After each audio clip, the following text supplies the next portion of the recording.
Hi everyone, my name is E.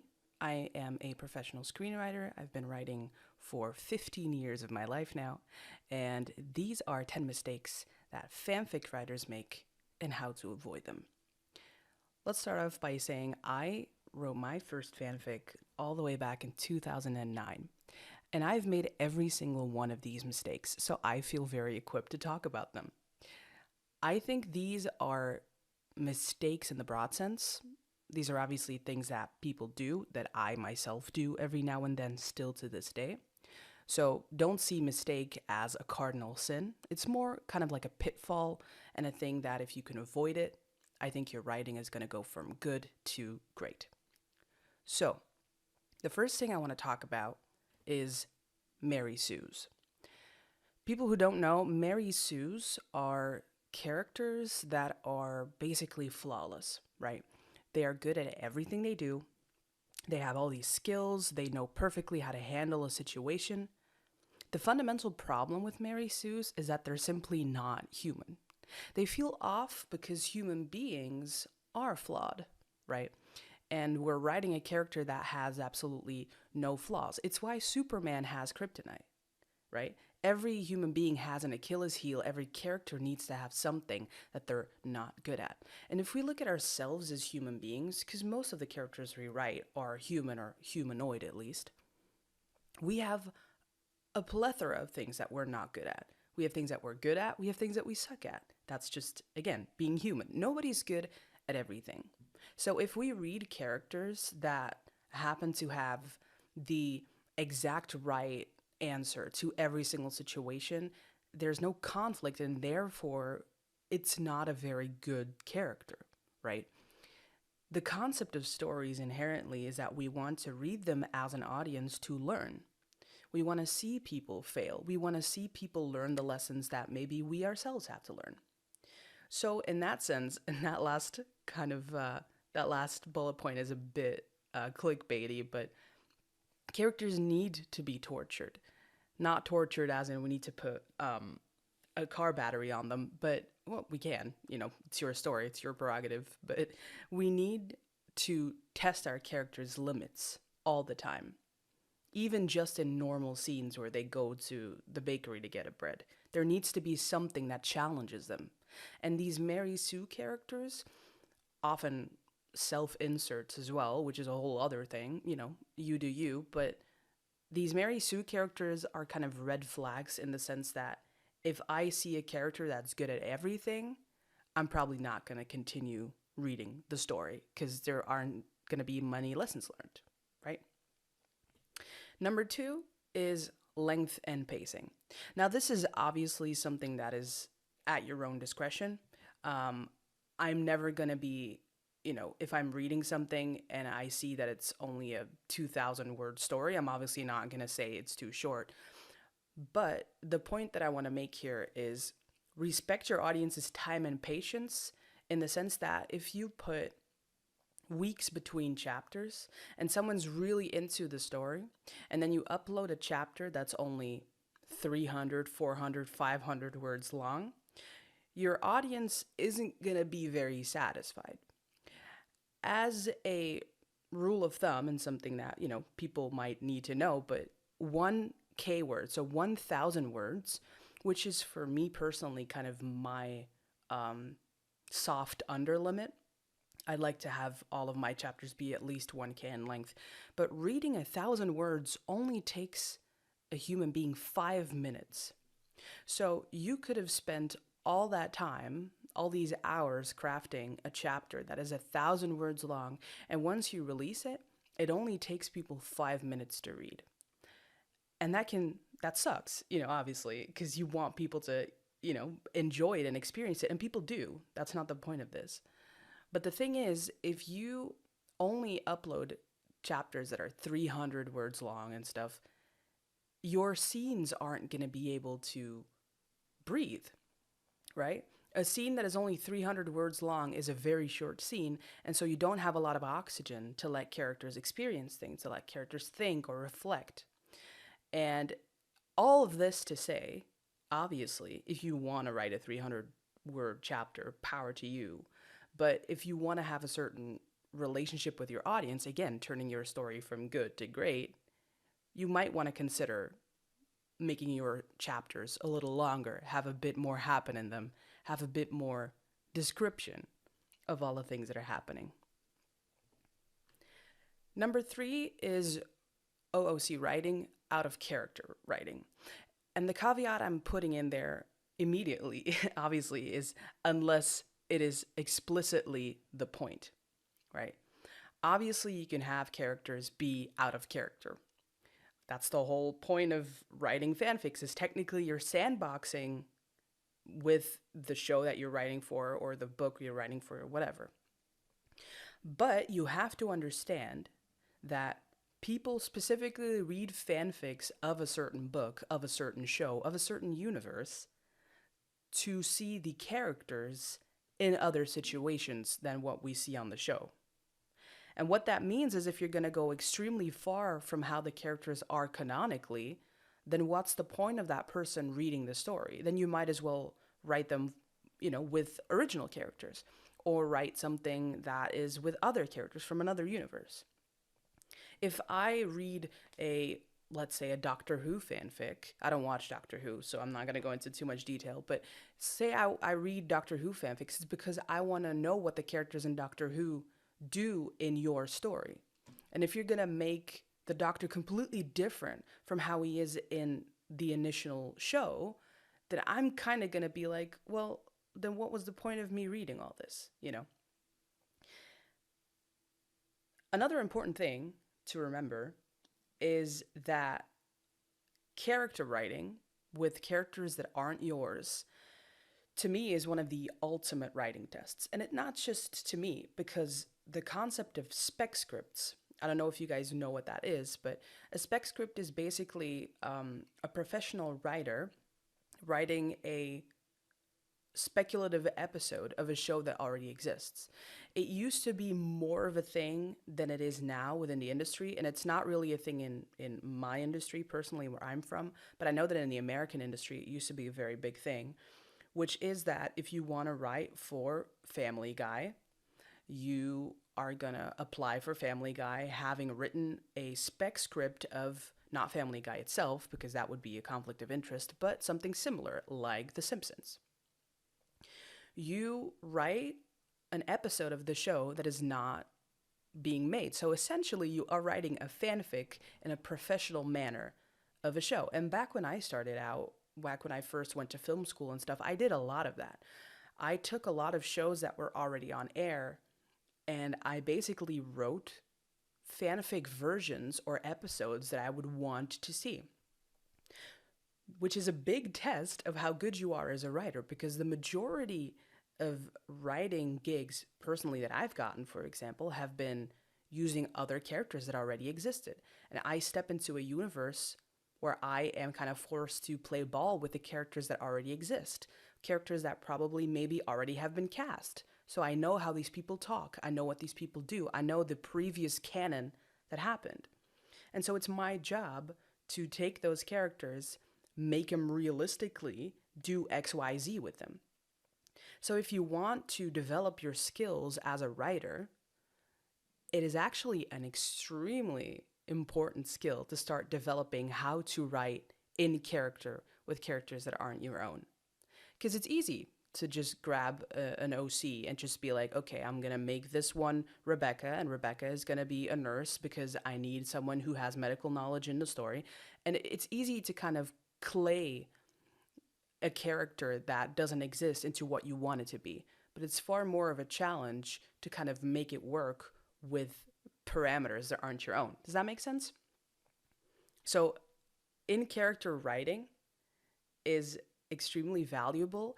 And if you have a grip on the characters of the universe that you're writing for, and you can create your own story with those characters, you can get people hooked so fast. Number 4 is tell, don't show. Their number one rule of writing, no matter what kind of writing you do, whether it's prose, whether it's literary book writing, screenwriting, stage writing, whatever, The concept of show don't tell is probably one of the biggest rules that you have to internalize. There's different ways to interpret that, but the whole point is that we as an audience want to be challenged. We want to feel smart, and feeling smart means that we want to be one step ahead of things. And that means that if you say something not explicitly, we as an audience need to take the time to figure out what that means. And we do that little puzzle in our head. When a character says, I feel sick, it's, oh, he doesn't really feel sick. He just doesn't want to go to the field trip tomorrow. So he's pretending to be sick. I've got it. But if you go, I don't want to go to the field trip tomorrow, then there's no challenge as an audience to figure out what the story is about or what the character is thinking. You know, we are like little psychological creatures as human beings. We like to figure people out. We like to read people like a book. We like to feel smart. So it's a great job for a writer to have control of the story, but still try to make the audience feel smart about themselves. That's the golden line we have to walk. Now, for this one, I've created some, let's say, some examples. These aren't particularly good. That's also not the point of this, right? I didn't write them to be good, but I kind of want to read them. Take a little pause, pause the video if you want, and kind of think about why this is kind of like a snag, why this could be written better.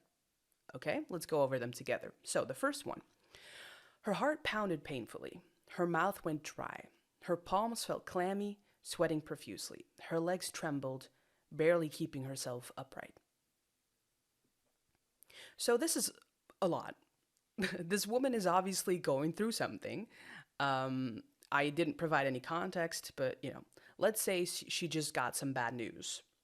And we have the written reaction of what this woman feels when she hears the bad news of like, oh, I don't know, nobody's coming to your party tonight, which sucks. This is a lot of description, right? Not including the fact that I made the sentences very short and very staccato. Sentences kind of need to differentiate. You need a longer sentence than shorter sentence. It's a bit like music. You can't always do the same thing. But the point of that is not, the length of the sentence. The point of this is that these are a lot of descriptors, right? This is kind of like an overt description of what she's going through. And this is what I like to call the we get it moment. If someone tells you nobody's coming to your party, you could say her heart pounded painfully, her mouth went dry. And you understand completely what she means by that. You understand why she's upset. To then have 3, 4, 5 more sentences about all the ways she's upset and all the bodily functions that go with that is kind of obtuse. We don't need it. And it kind of takes away from the story, right? That's number one. Number two, the plate in his hand trembled, the metallic fork tapping audibly against the ceramic painted landscape on top. Farmland, a widely stretched field, chipped in the corner. I'll give you a second to kind of think about it. So the main thing here is that this is kind of what we call, first of all, this is kind of what we call purple prose, which is extremely like flowery language. It's very descriptive. It's very every sentence needs to have 20 adjectives on it, right? Metallic fork, okay, doesn't matter that it's a metallic fork. It can be a plastic fork. It doesn't matter for the scene. The point of this is that the plate is trembling because he's nervous. And the fact that we keep describing the ceramic plate, the landscape on top, the farmland, we don't care because it takes away from the actual moment of the scene, which is that he's nervous. And the plate is like, it's a very nice descriptor to have him be nervous and therefore the fork in his hand keeps like tapping against the plate. That's a nice little indicator. Again, show don't tell, sorry, because it shows that he's nervous without explicitly saying he's nervous. But the more in depth we go into the way that the plate looks, the further away we're getting from the essence of the story, which is that he's nervous, right?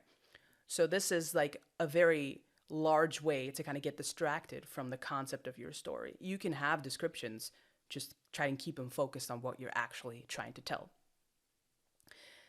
Number 3, a tight vice wrapped itself around her bosom, caving down on her. Now, obviously, this isn't a real vice, because in that way, that would completely become bodily horror, and that's not the story we're trying to tell.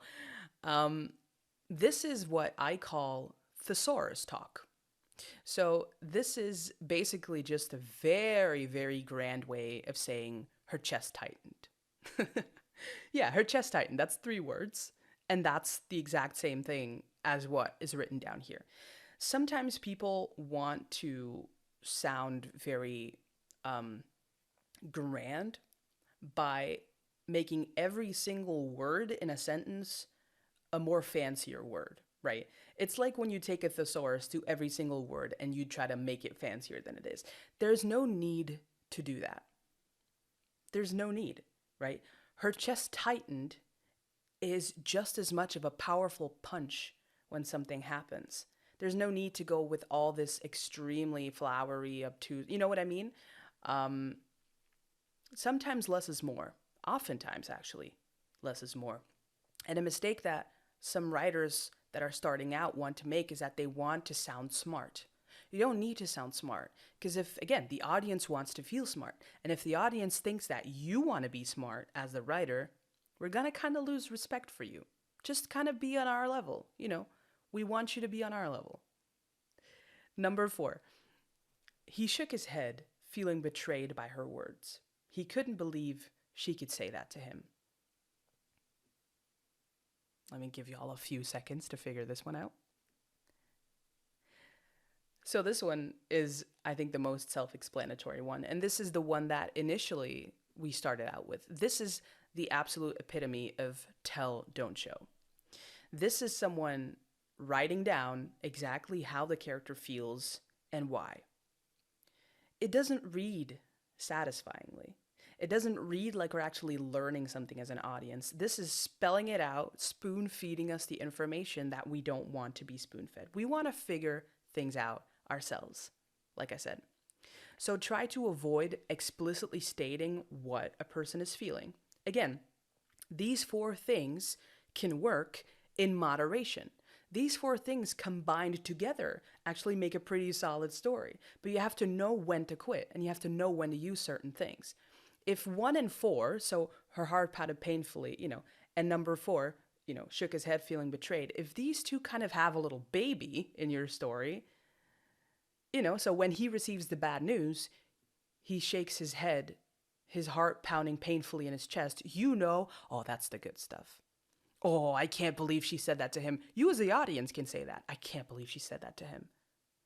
But if you write it down as a writer, you're not letting the audience figure that one out for themselves. Number 5 is a pretty simple one, which is lack of editing. Respect your audience, reread your story. Very simple. I myself, I'm 100% guilty of this. Obviously I have a day job, and then I also write on my Patreon and stuff. I write fanfics. I used to write a lot on AO3 too, specifically for the universes that I've created with the other channel. So I still do that to this day. And I have my thing of I try to write every single day. It doesn't work every day, but I try to write it. And then when I'm done with it, I get excited to post it. I get excited, and then I kind of forget to reread it.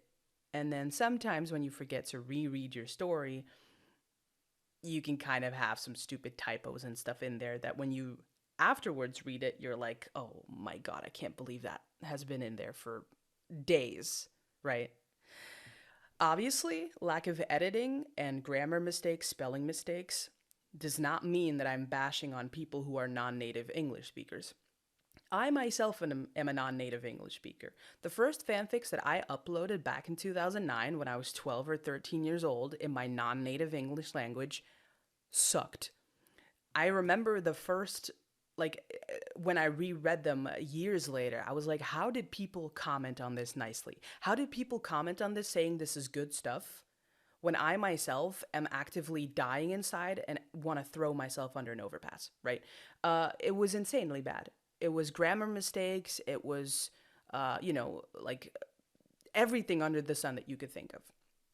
And obviously, you can read pretty quickly when people are non-native speakers. Usually, they put it in apologies and stuff. I am at a certain degree, like at a certain level of English, say, where I don't have to caveat that anymore.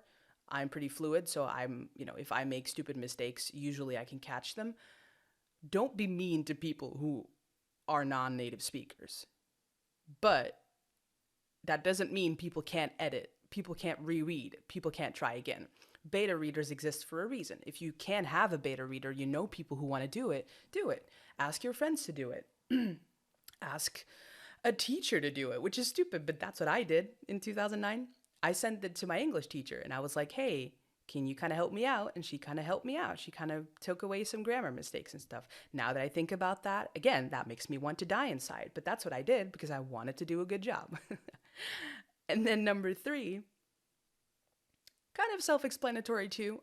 If you leave your prompt in for the ChatGPT prompt that you wrote because you really wanted to write a fanfic, but you were inherently too lazy to write it, and the first words of your fanfic are certainly, here's a story about blah, blah, blah, blah, blah, you are an absolute moron and you don't deserve to publish anything, right?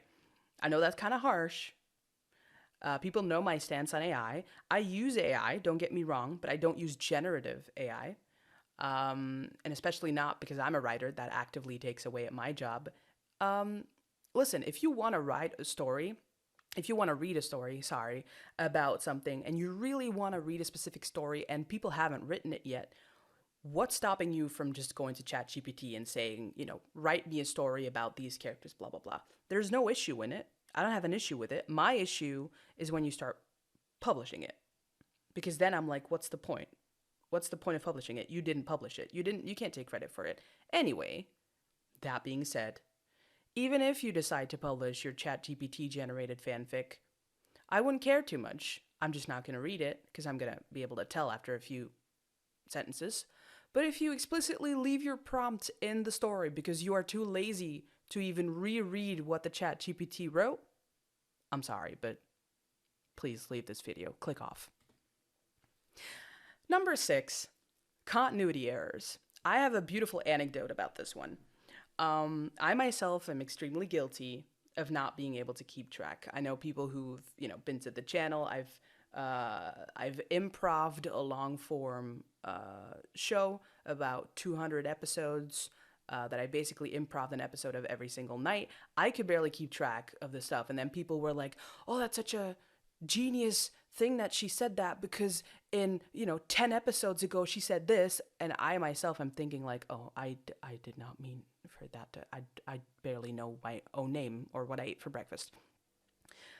The one that I wanted to talk about is I was writing I'm not gonna dox my AO3 account, but I was writing for a certain show. And I was writing this pretty long multi-chapter fanfic. And in one of the earlier chapters, one of the characters fell and they broke their leg, or at least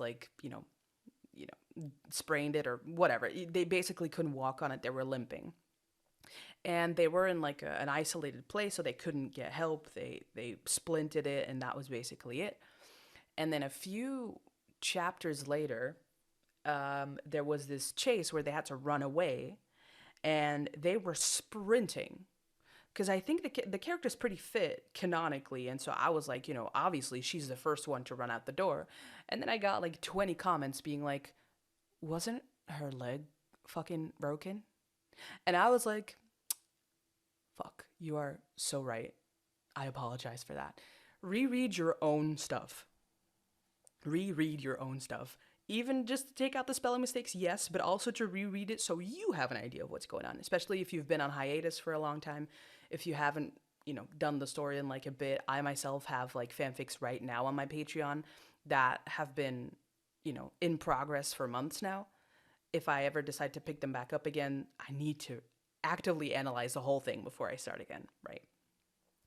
This isn't just, broken legs and stuff, but it's also locations, timeline, exposition. The timeline one mainly, sometimes people have kind of lose track of time in their stories, where entire events happen in one single night that are practically impossible, or you have a sunset and then another sunset a few chapters later in the same night, stuff like that.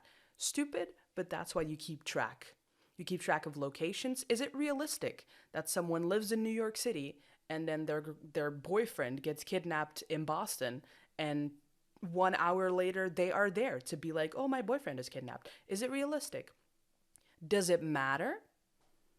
No, you can always make the argument it's just fanfic. Sit down, shut up, leave us alone. Of course. Again, not knocking people who do this, just trying to make y'all a bit more conscious about the decisions we sometimes make in our enthusiasm to write a good story. Exposition also. If some character hears that, oh, I've been adopted and my father is not actually my real father, and then 2 chapters later they talk about, oh, my dad is actually this or that, you're like, but wait, you know that your dad isn't your dad, and you know this, so why are you acting like this, right? Keep track of what your characters know, what your characters do.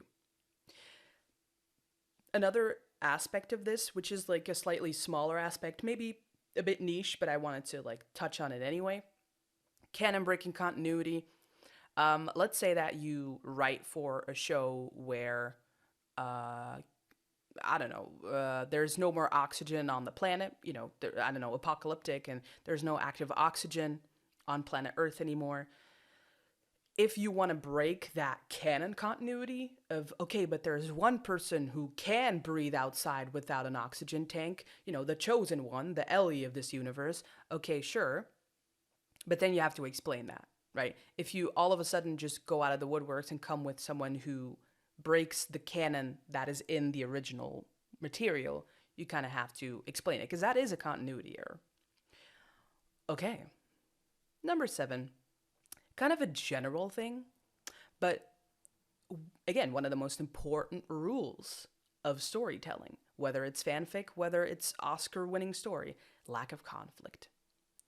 Sometimes people want their characters to be happy, which I 100% understand, especially if, say you're talking about my show, the Foster Audios channel. Yeah, that is quite a lot of heavy stuff.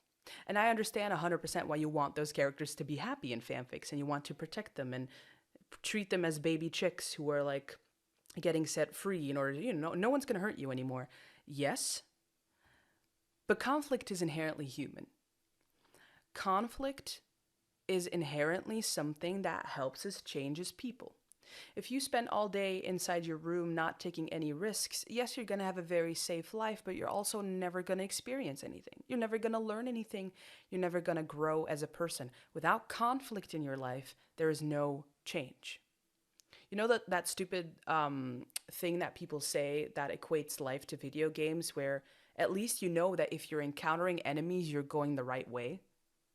If you're like lost in a video game and you find enemies, you're like, oh, thank God, yeah, I know where I'm supposed to go. That is true about life as well. If you find conflict, you know you're growing as a person. Now, very importantly, conflict does not necessarily mean you're fighting someone. Conflict does not necessarily mean there is a battle on the horizon that you have to fight with your sword and shield. Conflict can be so much more than that. Conflict can be internal. Conflict can be a struggle, a crisis. Maybe you're struggling with your feelings of your sexuality. That's a conflict inside you. That's not something outwardly. That's not something that's going to affect the way that you go to buy a bread at the store. But it is something that you struggle with as a person. So a character can have struggles, can have conflict within themselves, can have conflict that doesn't necessarily mean the entire world is going to end. Conflict does not mean fighting and yelling with a person. It can be that, but it doesn't have to be. And I think people often shy away from conflict because, again, they want to protect characters. They want to see characters happy. But what you have to understand is that there is no such thing as inherent happiness, right? There's no such thing as being happy. There is fleeting happiness, there is fleeting sadness, there is fleeting, obviously. But emotions are emotions, and even the negative emotions, which doesn't exist, by the way. People keep saying there's positive, negative emotions. No, being angry does not mean negative. being sad does not mean negative. People need to be sad every once in a while in order to be happy again. You can't be happy all the time, right? Put some conflict in your story. Even if it's just that you lock yourself out the door while having a perfectly good day. That's how we grow as a person. Not being locked outside. I mean, you can't, I mean, I don't know. I don't know. Maybe you meet the neighbor and they're the love of your life or something. Number 8, specifically for fanfics, this is a pitfall that a lot of people experience. Writing specifically, and I'm putting kudos here because kudos is the AO3 term. Writing for likes, writing for clicks, writing for views. Stop refreshing that page the second you click upload. I know it's a human thing to do. I know people want to be liked. People want to be loved. People put a lot of effort into things they do. And so when you upload that story that you've worked so hard on, you can't help but be like, oh, please, let a lot of people like it. Yes, I'm not going to take that away from you. But you have to understand that, especially, again, unless it's your job, which is what I put down there, you don't have to think about what other people think about it. And I know it's very easy of me to say. I know I myself am very guilty of this, right? I know I'm preaching to the choir here. I myself always get that shot of dopamine when people comment on my videos or on my chapters or stuff like that, because inherently you want to know what people think about it. But the thing you have to remember is that you have to write what you want to write, because you want to write it. And not just because you think that it's something that a lot of people are going to like. Because only when it's a story that you want to tell, you're going to find the motivation to continue doing it and to finish it. I promise you. It might work a few times where oh, people are really into this ship. I'm not really into it, but I'm going to write it anyway. You're going to lose your motivation for it so quickly when the views start going down, when the comments start going down. That's not why you want to write. You want to write because you want to write something that you want to do. And kind of adding to that, be realistic in your expectations, right? I've written for shows, fanfic-wise, right? I've written for shows, fanfics that were huge at the time, ships that were huge at the time, and I got a lot of comments and kudos and stuff on them. I've also written for, for example, the Foster Audio's AO3 tag that has like quite a few people that wrote for it, which I'm inherently so grateful about. I myself wrote quite a few stories on there because I wanted to expand on just the audio lore and I wanted to write fanfics and stuff for it.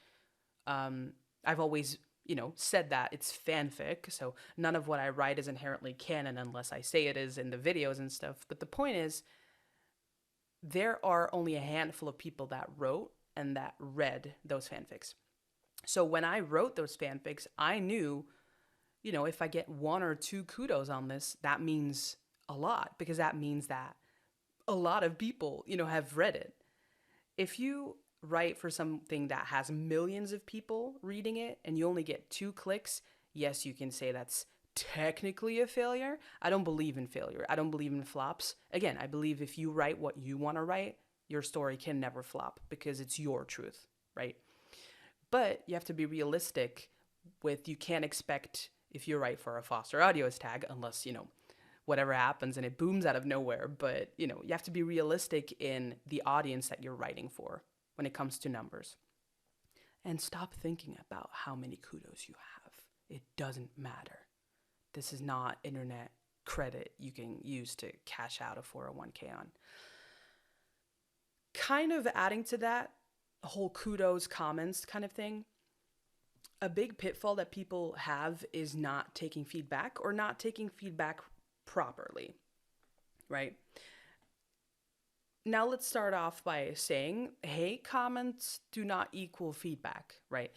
In the same way, technically, that loving comments do not equal feedback in that sense. People can love your story, people can hate your story, and you can feel extremely good or extremely bad when you read a comment like that, obviously. But that's not inherently feedback of your story. it's nice to know. But if people go, oh my God, I loved it, you can be like, okay, I'm not going to change a thing. I'm going to trust my own intuition, and that's good. But what you also have to understand, and I'm using a lot of like pluses and minuses in this one, Jesus, it's like a math test. People are usually either extremely positive in reviews or negative in reviews. I added a second minus there, but it got away from me. That sucks. But my point stands. When people feel the need to review, and this is not just for stories, this is pretty universal, even Yelp reviews and stuff. People only review something if they're really happy about it or if they're really dissatisfied. But if it's just an okay thing, people are going to be like, what's the point of me saying it's just okay? Right? So bear that in mind.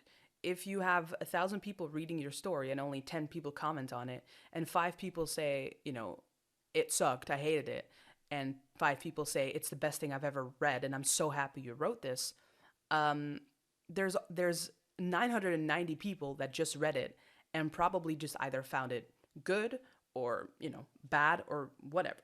Comments are something that needs to be taken with a grain of salt, but you also need to not be blind to what people are saying. Sometimes you can get in this kind of, manic is not the right word for it, but you get in kind of this headspace of this is so fun. This is the best thing I've ever written. I'm so happy with this. And then when you get positive comments, you're like, see, people like it, people love it. And then you get a comment saying, oh, actually, I don't think that character would say that. Or I'm not sure if that character is written very well. And you immediately become defensive. You immediately say, hey, other people liked it. What do you know? Stop. Or you read it and you're like, you're right. It sucks. You're right. It's stupid. Stop. Get out of your own head by other people's opinions. By not taking feedback, I mean that not in the literal sense of, fuck what everyone else is saying. I'm just going to do what I want. You need to find a balance between, again, writing what you want to write and listening to other people. Because oftentimes people who read fanfics are also people who write fanfics.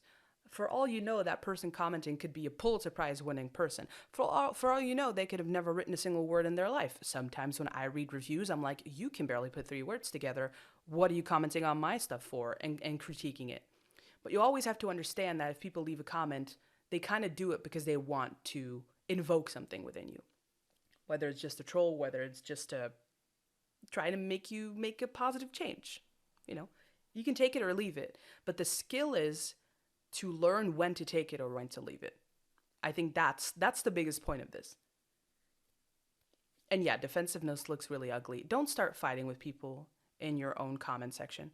Don't start, you can defend a choice that you make, or you can explain a choice that you make. Don't start fighting with people who comment on your stuff. Don't start saying, hey, shut the hell up because I know XYZ. Leave the grace to yourself, especially with hate comments. Either ignore them, delete them, whatever you want to do, but just leave your own grace and poise intact, please. The last one that I want to talk about is one that's very recognizable to me as well. Overconfidence and burning out, right? Especially if you're starting out. It does happen to the best of us. It happens to every single person who's ever written something creatively. If you have never written anything in your life before, and you have a show that you really have a nice idea for or whatever, I hate to be the one to tell you. I don't want to yuck your yam. Again, these are all just suggestions, but these are things that I feel, mistakes that I've made in the past where I feel I can help people on. If you've never written anything before, don't start out by having this ambitious project if it's going to be 100 chapters, it's going to be, 1,000 words per chapter, it's going to be a whole book. Nobody can write a book when they're 5 years old and they're just learning how to write words. I know that's hyperbolic, but the point is that you learn so much by doing. Writing is all about doing. You can read all you want. Reading can make you a good writer, but becoming a great writer, you do by writing. You do by writing, by making mistakes, fixing your mistakes, writing again, fixing again, writing again. Every single day, you wake up and you write something, even if it's never going to see the light of day. But the point of writing is to do it over and over and over again until it becomes evident, until it becomes natural, right? So you cannot write 100,000 words of perfect, incredible prose if you haven't written a whole story, beginning, middle, end yet. That's my personal opinion on this, right? So set your expectations realistically. If you're not very experienced, start small. But most importantly, also, overconfidence is one thing, but burning out is so realistic. I myself am now, a seasoned writer. I have so many moments where I start a new thing so ambitiously. I start a new fic, I start a new story, I start writing on a new project that I'm going to pitch or whatever. And I have such high ambitions for it, such high hopes for it. I'm like, oh, I'm going to this, and then episode 2 can be this, and then you write the whole thing, you plan the whole thing, and then you're like, oh, and now I'm bored and I want to do something else. Again, happens to the best of us. You can plan this entire great grand fanfic, and then life gets in the way, and then you're burnt out, or you write one chapter and you're like, actually, it's not as good as I would have hoped, and you kind of lose interest on it. The trick there is to find a system that works for you. Whether it's, for example, my system is I make everything up as I go. I very rarely plan my fanfics ahead of time. I don't plan the complete story before I start. I write one chapter, I upload it. I write the next one, I upload it. And to me, that is my pitfall, because it means that once I'm bored or I don't have the time for it anymore, that's where the story ends. Compared to people who plan it out completely and then start writing it out chapter by chapter, they have a more complete sense of where they're going, and so it's easier for them to finish it. But it's also easier for them to get bored because there's not really a challenge in the writing anymore, technically, hyperbolically, because they already know where the story's going. And then when someone comments on it and they're like, oh, this and that, and I don't like this, you're like, oh no, my complete story is now fucked and I have planned it out complete, right? Find a system that works for you. And if you do that, you're going to be unstoppable. That was all 10 of them. And I sincerely hope that maybe one or two of them you've recognized yourself in. Maybe you're like, oh, I do all of them. Maybe you're like, I can't recognize myself in any of them. In which case, congratulations, because I think you've figured it out far more than any of us have. If there's any questions, feel free to let me know. I'm excited to see what you guys think. I'm excited maybe to hear about stories that you guys have about mistakes that you've made in the past. I can fill an entire video on all the stupid mistakes fanfic-wise that I've made in the past. I've included a few of them in this video, but I can guarantee you I have so many more. All right. Let me know. Like, subscribe. Let me know if you guys want to see other stuff. If you're like, oh, I really have this thing that I struggle with when it comes to writing or stuff, I'd be more than happy to talk about it. And in the meantime, I will see you guys in the next one.